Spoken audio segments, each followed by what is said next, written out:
രാവിലെ സൂര്യൻ ഉദിച്ച് വരുന്ന കാണുമ്പോൾ തന്നെ നമുക്ക് മനസ്സിനൊരു സന്തോഷമാണ്. ഇന്ന് കുട്ടികൾ രണ്ടുപേരും വീട്ടിലുണ്ട് കേട്ടോ. ആങ്ങള കോളേജിൽ നിന്ന് വന്ന സന്തോഷത്തിൽ ഇന്ന് ക്ലാസ്സിൽ പോകാതെ ഇരിക്കുന്ന പെങ്ങളാണിത്. രണ്ടുപേരും കൂടി രാവിലെ എൻ്റെ അടുക്കളയിൽ കയറി ഓരോ പണികളാണ്. സ്വീറ്റ് പൊട്ടറ്റോ ഫ്രൈസ് ആണ് എയർ ഫ്രയറിൽ മോൾ ഉണ്ടാക്കുന്നത്. അപ്പോൾ അതിന് കൂട്ടാനുള്ള സോസിൻ്റെ പനിയിലാണ് മോന്. ഒരു കാര്യം മാത്രമേ ഞാൻ പറയാറുള്ളൂ, എൻ്റെ അടുക്കളയിൽ കയറി പണിതിട്ട് എടുക്കുന്ന സാധനങ്ങളെല്ലാം അതുപോലെ തിരിച്ചു വെച്ചിട്ടേ പോകാവുള്ളൂ എന്ന്. അപ്പോൾ അത് എപ്പോഴും അവർ പാലിക്കാറുണ്ട് കേട്ടോ.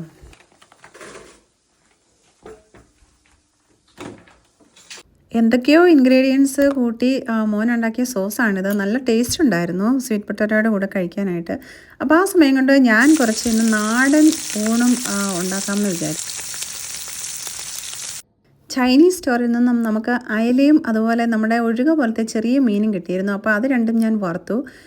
അതുപോലെ ഇന്ത്യൻ കടയിൽ നിന്നുള്ളതാണ് ഈ പപ്പായ മുറിച്ചപ്പോൾ ഒത്തിരി വലുതാണ്. അപ്പോൾ കുറച്ച് ഞാൻ മെഴുക്ക് പുരട്ടി വെച്ചു, കുറച്ച് തോരനും വെച്ചു. അതുപോലെ കുറച്ച് അയലക്കറി, നമ്മുടെ പാലാ സ്റ്റൈലിൽ ഒരു തേങ്ങയൊക്കെ അരച്ചുള്ള ഒരു അയലക്കറി വെച്ചു. നാട്ടിൽ നിന്ന് കൊണ്ടുവന്ന പപ്പടം ഇഷ്ടംപോലെ ഫ്രീസറിൽ ഇപ്പോഴും ഉണ്ട്. അപ്പം കുറച്ച് പപ്പടവും വറുത്തു. അപ്പോൾ ഇനി സിബിയും കൂടെ വന്നാൽ എല്ലാവരും കൂടി അടിപൊളി ഒരു ഊണ്.